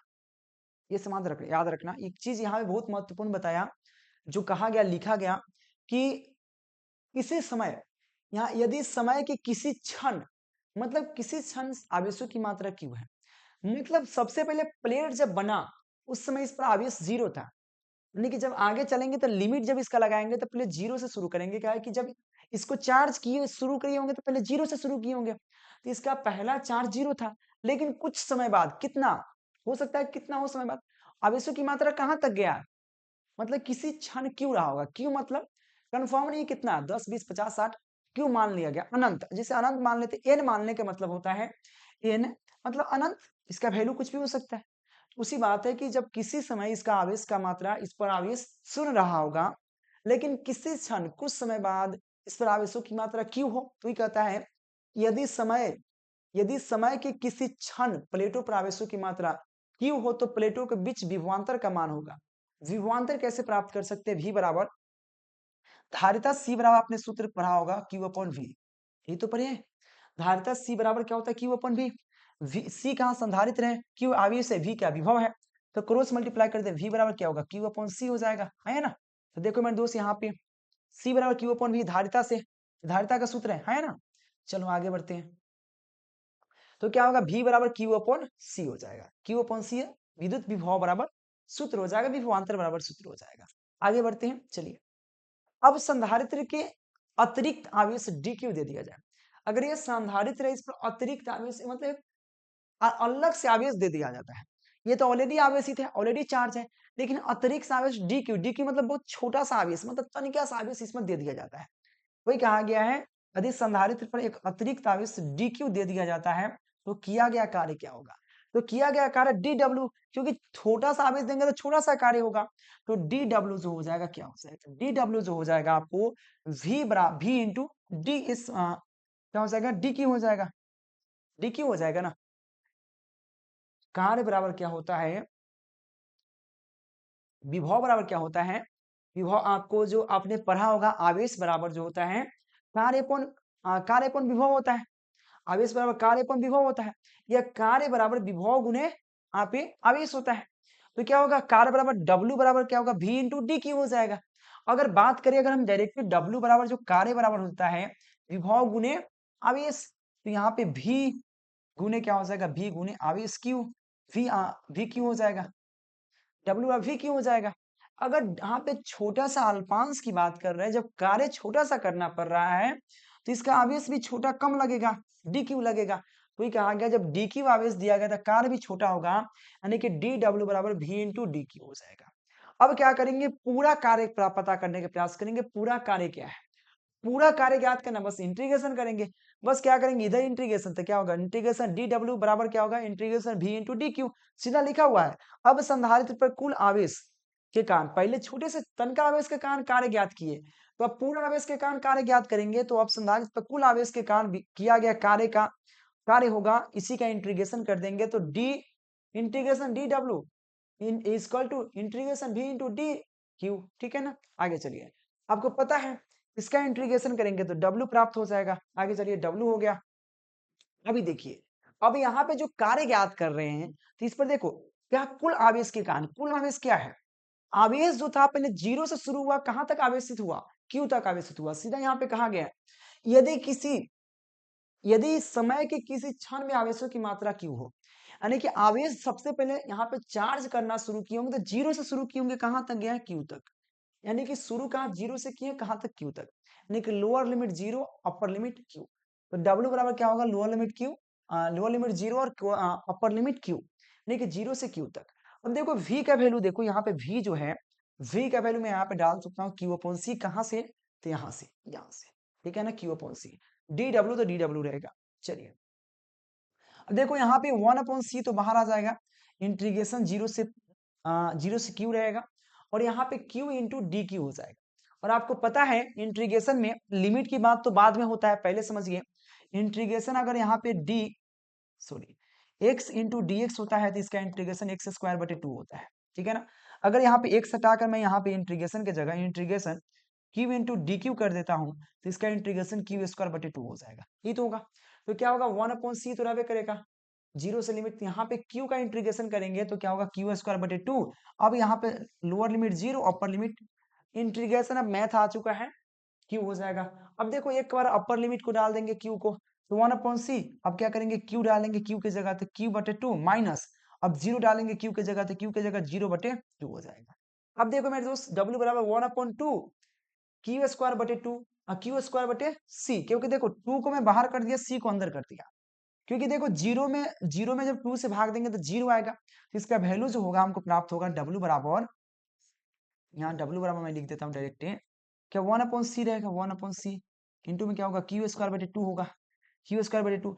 अब क्या कर दिया, डब्ल्यू बराबर one upon two Q square बटे टू कर दिया डायरेक्ट में, ठीक है ना। यहाँ पर देखिए, और यही बेसिकली क्या है, कार्य हुआ, और यही किया गया कार्य जो था संचित ऊर्जा के रूप में व्यवस्थित रहता है, वहां पे रहता है, यही कार्य होता है संचित ऊर्जा के रूप में रहता है।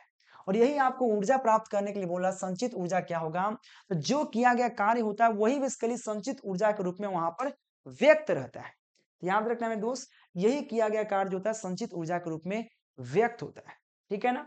तो यही बेसिकली कार्य देखो, तो यही हम क्या करेंगे, यू बराबर क्या करेंगे, यू मतलब ऊर्जा, energy, one upon two Q upon C कर देंगे। लेकिन आपको प्रूफ करने के लिए क्या बोलता है, one upon two c v square, तो कैसे प्रूफ कर सकते हैं, आपको प्रूफ तो करके ये आया, लेकिन आपको प्राप्त करना one by two c v square, क्योंकि आपको एग्जाम में कहता है ये।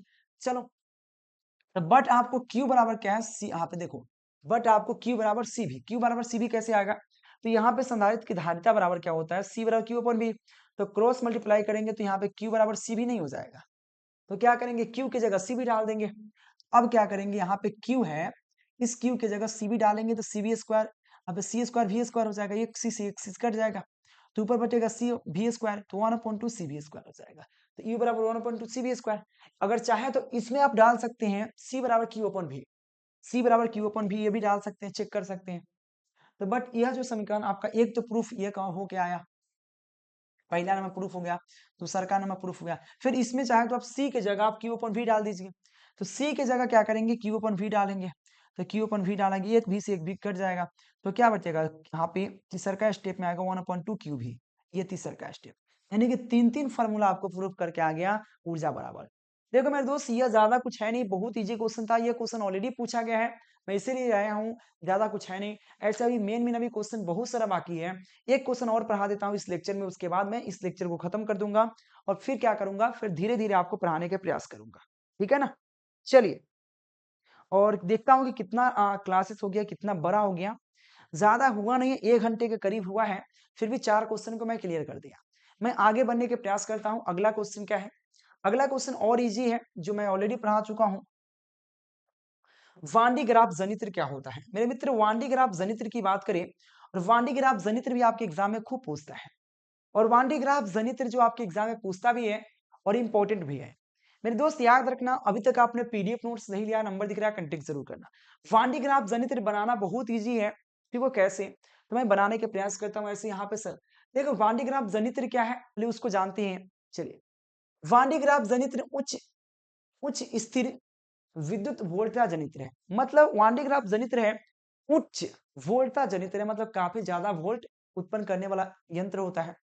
वांडी ग्राफ जनित्र क्या है, उच्च स्थिर विद्युत वोल्टता जनित्र है, जो कुछ मिलियन वोल्ट की आपूर्ति कर सकता है।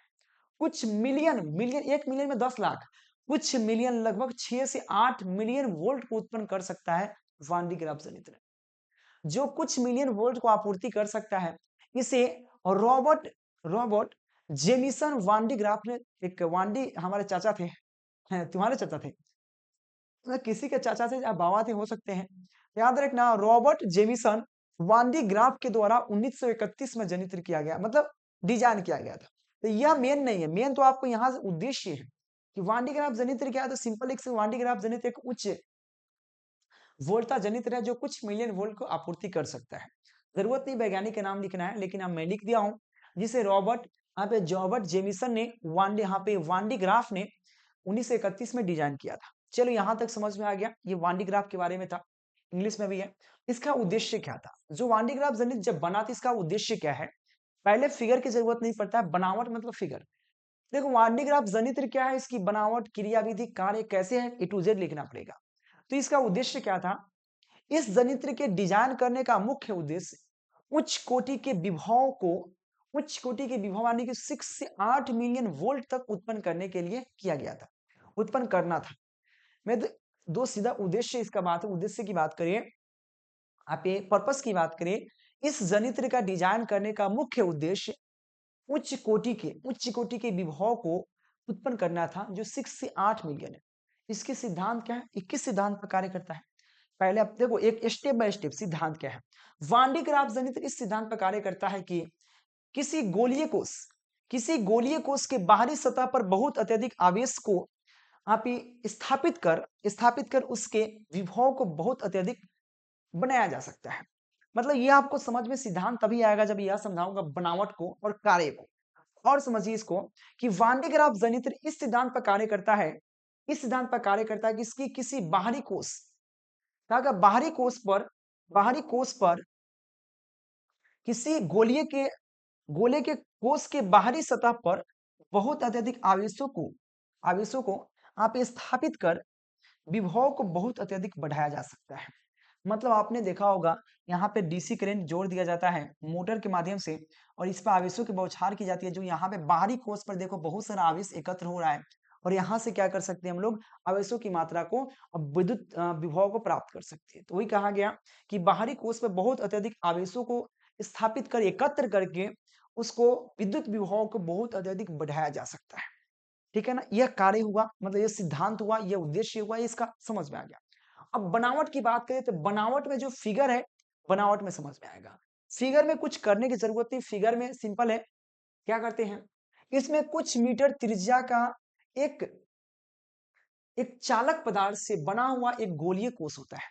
मतलब कुछ मीटर त्रिज्या में बनाने का प्रयास करता है। देखो गोला है, इस प्रकार से बना दीजिए, ठीक है ना, और इसको फ्रेम पर डाल दीजिए, ठीक है। अब समझ में आएगा धीरे धीरे, सिंपल बात है। क्या आप चाहो तो इसको डबल करना है, डबल कर दीजिए, ठीक है।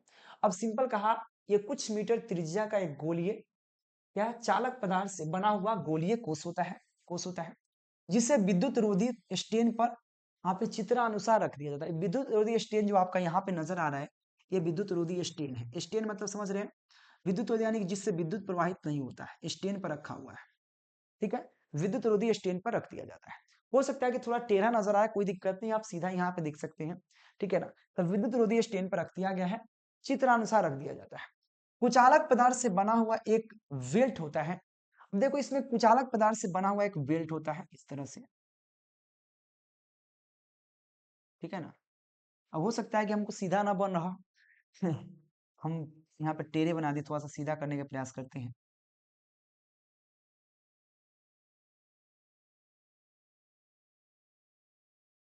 चलिए, बेल्ट होता है जो घिरनी के माध्यम से नचाया जाता है, और यह बेल्ट बेसिकली यहाँ पे विद्युत मोटर से जुड़ा होता है। यहाँ पे मोटर होगा, देखो यहाँ पे मोटर जुड़ा हुआ है, तो यहाँ पे एक मोटर से जुड़ा होता है। वही कहा गया फिर कुचालक पदार्थ से बना हुआ एक बेल्ट होता है। बेल्ट मतलब पट्टा, पट्टा देखे होंगे, बेल्ट होता है जो दो घिरनी P1 P2 से जुड़ा होता है। दो घिरनी, एक यह P1 है, यह P2 है, P2 से जुड़ा रहता है, P2 से P2 पर गति करता है या जुड़ा होता है, P2 पर गति करता है। बेल्ट को विद्युत मोटर के द्वारा गति कराया जाता है। भाई बेल्ट को गति कराना तो विद्युत मोटर द्वारा। देखो यहाँ पे यह विद्युत मोटर है, तो विद्युत मोटर के द्वारा इसको गति कराया जा रहा है। देखो यह गति कर रहा है विद्युत मोटर, और यहाँ पे मोटर है लगा हुआ, इस मोटर के माध्यम से गति कर रहा है, ठीक है ना, गति कराया जाता है। इसमें एक स्प्रे कंघी C1 होता है। स्प्रे कंघी मतलब इस पर यहाँ पे बौछार करता है आवेशों का, तो यहाँ से स्प्रे कंघी होता है जो यहाँ पे इधर होता है, जो यहाँ पे दिख रहा है स्प्रे कंघी C1 होता है जो आवेशों की बौछार करता है। यहाँ पे C1 कंघी देख सकते हो मेरे दोस्त, यह आपका C1 है जो डीसी करंट से जुड़ा होता है और आवेशों का बौछार करता है, जो यहाँ पे जोड़ दिया गया मैंने, ठीक है ना। वही कहा गया इसमें एक स्प्रे कंघी C1 होता है जिसे उच्च वोल्टेज दिश धारा, दिश बैटरी से जोड़ दिया जाता है, जिसे उच्च वोल्टता दिष्ट धारा से जोड़ दिया जाता है। जो यहाँ पे दिख रहा होगा डीसी करंट से जोड़ा गया, आपको यहाँ पे सीधा लिखा हुआ डीसी करंट, यानी कि इसमें डीसी करंट जोड़ दिया जाता है, तो डीसी करंट से जोड़ दिया जाता है। जो आप ध्रुवित रहता है, आप भूभित मतलब होता है भूमि से जुड़ा हुआ रहता है, जो आप देख सकते हो पृथ्वीहीन रहता है, पृथ्वी से जुड़ा रहता है, ठीक है ना, जो भूघृत रहता है, ठीक है ना, तथा संग्राहक कंघी C2 वेल्ट की ओर उन्मुख होता है। संग्राहक कंघी मतलब जो कलेक्ट करने वाला कंघी है, यहाँ पे देखो यहाँ पे लगा रहता है, ये तो क्या हो गया, यहाँ पे एक संग्राहक कंघी होता है जो यहाँ पे बेल्ट की ओर होता है, और जब यहाँ आवेश की बौछार करते हैं तो यह आवेश ऊपर की ओर जाता है। आपको पता है कि जब आवेश बेल्ट ऊपर जाएगा तो ऊपर और इसको कंडक्ट करेगा, क्योंकि यह आवेश ऊपर ले जा रहा है, यह आवेश जब इस पर छीटेगा तो यह क्या करना, आवेश ऊपर ले जाएगा और ये संग्राहक कंघी 2 को टानेगा और फिर बाहरी कोष तक लाएगा, ठीक है ना। वही कहा गया वे भूघृत रहता है तथा संग्राहक कंघी C2 बेल्ट की ओर उन्मुख रहता है, बेल्ट की तरफ मुख करके रहता है कि तू आओ हम फटाफट खींचते रहेंगे। सेम कंडीशन यहाँ पे होता है, आप कार्य समझने के प्रयास कीजिएगा। मैं इसको आगे बढ़ाता हूँ। देखो मेरे दोस्त, वान डी ग्राफ गणित में जितना अच्छा से हम यहाँ पे लिख चुके हैं ना, शायद कहीं नहीं मिलेगा। इतना अच्छा थ्योरी में बना दिया हूँ इसका फिगर के साथ। फिगर में बहुत इजी से आपको समझ में आ रहा है। देखो इसमें सिंपल है, एक क्या है, एक गोलाकार कोष होता है जो विद्युत विद्युत रोधी फ्रेम पर रखा जाता है। विद्युत विरोधी फ्रेम पर रखा जाता है, अपने से मैं बता देता हूँ, विद्युत रोधी फ्रेम पर रखा जाता है। इसमें एक बेल्ट होता है, बेल्ट होता है जो अचालक मतलब कुचालक पदार्थ का बेल्ट होता है, जो घिरनी C1 और C2 से जुड़ा रहता है, जिसको विद्युत मोटर के माध्यम से नचाया जाता है। एक संग्राहक कंघी C1 होता है जो बेल्ट पर आवेशों का बौछार करता है, जब इसके डीसी करंट से जोड़ दिया जाता है और डीसी करंट भूमिगृत कर दिया जाता है। संग्राहक कंघी 2 जो होता है आपको बेल्ट की ओर उन्मुख होता है। इतना सीधा समझ लीजिए, इतना इसमें आपको समझा गया बनावट के माध्यम से, मतलब इसमें क्या क्या फिगर में, और फिगर बनाओगे 3 नंबर मिलेगा, लिखने का मतलब 2 ही नंबर मिलता है, ठीक है ना, मतलब 2 नंबर फिगर का 3 नंबर लिख लेगा। अब इसका कार्य क्या है, जो मेन कार्य में दोस्त कैसे कार्य करता है, तो कार्य भी समझना बहुत ईजी है। कैसे देखो, देख स्प्रे कंघी C1 को उच्च धनात्मक विभव से जोड़ दिया जाता है, धनात्मक विभव से जोड़ दिया जाता है। जो स्प्रे कंघी आपका है, स्प्रे कंघी C1 है, आप देखो ये स्प्रे कंघी C1 जो है यह उच्च धनात्मक विभव से जोड़ दिया जाता है। और क्या जोड़ दिया जाता है, जोड़ दिया जाता है जो बेल्ट पर धनावेश की बौछार करता है। जो बेल्ट पर क्या कर, ये बेल्ट नच रहा है आपका, ये बेल्ट नचता जाता है, ऐसे ऐसे नचते रहता है, ठीक है ना, और बेल्ट पर नचते जाता है तो इस पर क्या कर, धनावेश, देखो पॉजिटिव चार्ज ऊपर की ओर जा रहा है, आपको नजर आ रहा होगा ये पॉजिटिव चार्ज ऊपर की ओर जा रहा है, ठीक है ना, पॉजिटिव चार्ज ऊपर की ओर जा रहा है, तो क्या करता है वो धनावेश का बौछार करता है, जिससे बेल्ट पर धनावेश हो जाता है। तो जब धनावेश बौछार करेगा तो बेल्ट भी धनावेशित हो जाएगा, तो क्या हो जाता है, जिससे बेल्ट धनावेशित हो जाता है। क्या कहा, धनावेश का बौछार जिससे बेल्ट धनावेशित हो जाता है। क्योंकि बेल्ट ऊपर की ओर गति करता है, बात सही है, बेल्ट तो ऊपर की ओर गति कर रहा है, ऐसे गति करता है ऊपर की ओर, ठीक है ना, तो गति कर रहा है, इसलिए यह धनावेश धनावेश को ऊपर ले जाएगा, बात सही है, धनावेश को ऊपर ले जाएगा, ठीक है ना, ऊपर ले जाएगा। बेल्ट द्वारा प्रेरण के कारण, बेल्ट द्वारा प्रेरण के कारण क्या करेगा, उस संग्राहक कंघी C2 टान लेगा। तो क्या करेगा, संग्राहक कंघी C2 का जो दांत होता है, ऐसे कर जाता है, जो यहाँ पे देखो दांत है, ये दांत है, ठीक है ना, संग्राहक अंग C2 ये दांत है, क्या करता है, आप दांतों पर ऋणावेश उपस्थित हो जाता है, क्योंकि इससे प्रेरित होकर प्रेरण के कारण ऋणावेश उपस्थित हो जाएगा, हो जाता है।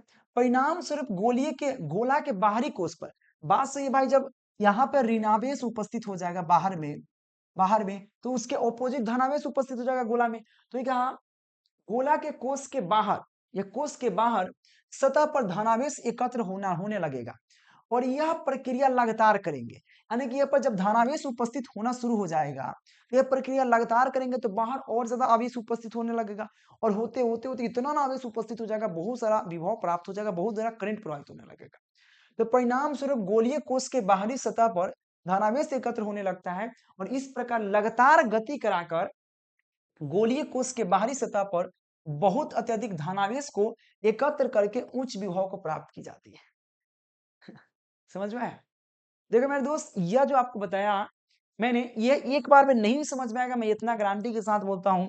जब तक इसको 2 बार अपने से पढ़ के फिगर में ध्यान नहीं लगाओगे, क्योंकि पूरे फिगर और पूरे थ्योरी सेम है, यानी कि जो इसमें है और सेम चीज इसमें लिख दिया गया है, दूसरा कुछ नहीं है। ध्यान रखना, इसको फिगर को आराम से देखना है, फिगर को, और फिर इसको पढ़ना है, फिर अपने से लिखना है और फिर वीडियो देखना है, पूरी समझ में आएगा।